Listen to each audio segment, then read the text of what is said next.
Who ruined Star Wars?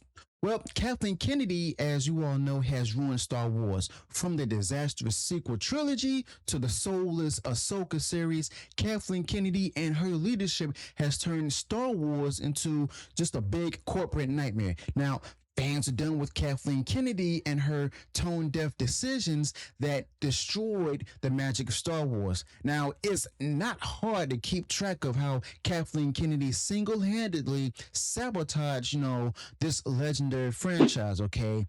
Now, the Force Awakens, The Last Jedi, The Rise of Skywalker, or as I call it, Palpatine. Three movies that should have been a cultural rebirth ended up being a trilogy of confusion, contradiction, and cringe. Now, Kathleen Kennedy had everything, an original cast, decades of built-in lore, and billions in budget. And somehow, she managed to go ahead and destroy the legacy that George Lucas spent a lifetime, building. The moment Rian Johnson stepped in and turned Luke Skywalker into a grumpy hermit, milking alien cows like some sort of rejected National Geographic episode, and Star Wars got destroyed. And guess who approved it? Kathleen Kennedy. She stood behind every single tone-deaf decision that alienated millions of fans. Now, it wasn't just the sequel trilogy either. You see, Kathleen Kennedy botched Solo, a Star Wars story so badly it exploded on the launch pad. Now, that movie was a Frankenstein mess of reshoots and rewrites because she fired the original directors mid-production. Solo didn't just flop, it embarrassed the entire brand. You had one job, make a Han Solo movie, but with Kathleen Kennedy at the wheel, even that turned into a chaotic meltdown that nobody asked for and barely anyone saw. And then there also came another failure, the Book of Boba Fett, okay? And just when you thought things couldn't get any worse, they bring in Kennedy's blueprint of mediocrity again. You see, Boba Fett, once a mysterious icon of cool, got turned into a soft-spoken grandpa in a bathrobe, walking around Tatooine, solving disputes like a high school principal. This was supposed to be a bounty hunter, not Mr. Rogers in a helmet, okay? And yet, this kind of storytelling is what she continued to pump out like it's peak Star Wars and stuff. It's not. It's trash. And then there was also Obi-Wan Kenobi. You see, that was another disaster. Kathleen Kennedy had Ewan McGregor. You see, she had Hayden Christensen. She had the fans' goodwill at that time, and still, she botched it. Instead of just a tight, epic story about two of the most iconic characters in Star Wars history, we got 10 minutes of Vader, 40 minutes of Reva, and hours of filler. But under KK, Obi-Wan didn't even feel like the main character in his own show. That's how disconnected she is from the fan base. And then there's also Andor. Yeah, it was decent for a lot of people, but guess what? Nobody watched it. You know why? Because Kathleen Kennedy already burned the audience out. You see, she already drove the fans away with her endless parade of forgettable characters, recycled plots, and political messaging. Now, Kathleen Kennedy took a galaxy full of wonder and basically turned it into just a useless TED Talk. And the few times something good manages to sneak through, like Rogue One or Andor, it's in spite of her, not because of her, okay? And then going back to Ahsoka. So remember how fans were hyped for that? Even me. Yeah, well, Kathleen Kennedy found a way to make even that feel soulless. You see, Rosario Dawson did what she could, but the show had no pulse.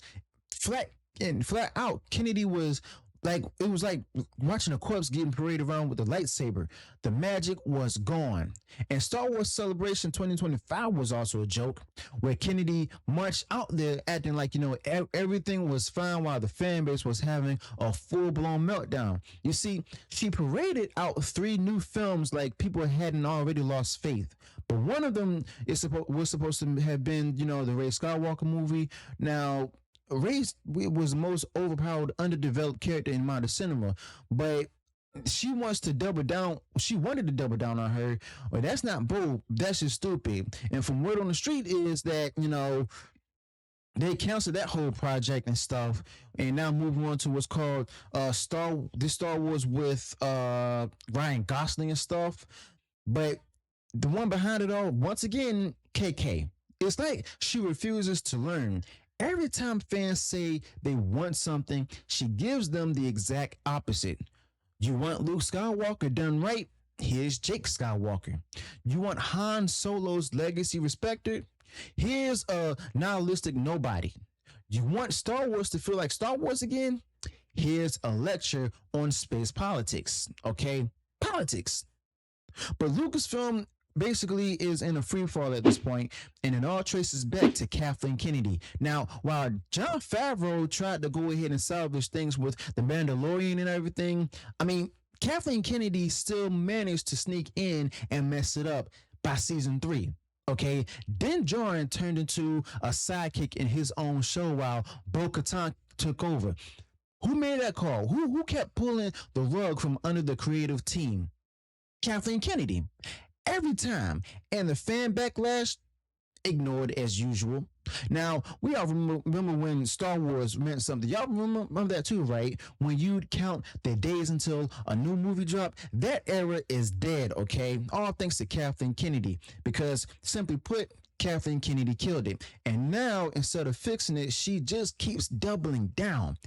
Every failure becomes an excuse for more spins, more lies, and more Disney Plus flops. Basically, it's a nightmare of epic proportions. And if you say anything about it, if you criticize it, you get labeled a toxic fan. Yeah, because wanting good storytelling and respect for legacy characters is toxic now. Now, once again, and still, the media props her up like she's untouchable, but behind the scenes, Kennedy is actually presiding over a collapsing empire. Even Disney knows it. Bob Iger keeps dancing around the issue in interviews, pretending everything's fine while the house is on fire. And yet she's still there, still calling the shots, still driving Star Wars into the ground. Why? Well, at this point, it feels like, it feels like pride. And she'd rather burn it all down than to admit that she messed up. Now, Kathleen Kennedy, honestly, I mean, she has become the symbol of Hollywood's obsession with optics over quality. Everything has to be about messaging. Everything has to be about has to check boxes and stuff. And the fans, they're an afterthought. Star Wars is no longer made for the fans. It's made at them. And when the backlash explodes online, they act shocked. Like they don't understand why fans are tuning out in droves, okay? It's because Kathleen Kennedy took something people loved and warped it into something unrecognizable, okay? But this didn't have to happen at all. Star Wars should be thriving and should be dominating pop culture at this point. Box office gold, raked in sparkling new legends, but instead, under Kathleen Kennedy, it's a cautionary tale. A bloated franchise clinging to nostalgia while bleeding creativity. I mean, this is what happens when you put branding above storytelling, okay? Identity politics above character arcs, and clueless executives are above actual visionaries, okay? And the saddest part about all of this, the next generation isn't growing up with Star Wars. They're simply just growing up with apathy. They don't care about Rey. They don't care about Endor. They barely even care about the Mandalorian anymore. They only like Grogu. That's it. Now, Kathleen Kennedy has created a world so insufferable and corporate that even lightsabers and Jedi can't even save it. I mean, it's not just disappointing, it's heartbreaking. Now, honestly, Star Wars deserves better, and George Lucas, didn't hand this off so it was go ahead and gut it. Now, Kathleen Kennedy was supposed to protect this universe, not sell it out. And until she's gone, until her era ends, there's no fixing this. No more excuses, no more reboots, no more spin. Kathleen Kennedy gets destroyed by her own track record every time a new project bombs, and fans are done. I mean, we've seen enough, but I mean, whoever takes over next, if anyone does, needs to needs to erase everything that Kathleen Kennedy touched. Start clean. I mean, respect the fans and stop turning every new Star Wars story into a tone deaf, identity obsessed, creativity starved mess. Because if Kathleen Kennedy has shown us anything, it's this: even the greatest franchise in history can be ruined by the wrong person at the top. So let me know about this in the comments below. If you enjoyed what was shared in this video, go ahead and smash that like button, and also share this video far wide across social media. Be sure to subscribe to the channel, turn on that bell for future notifications, and I'll see you all in the next one. Until then, peace.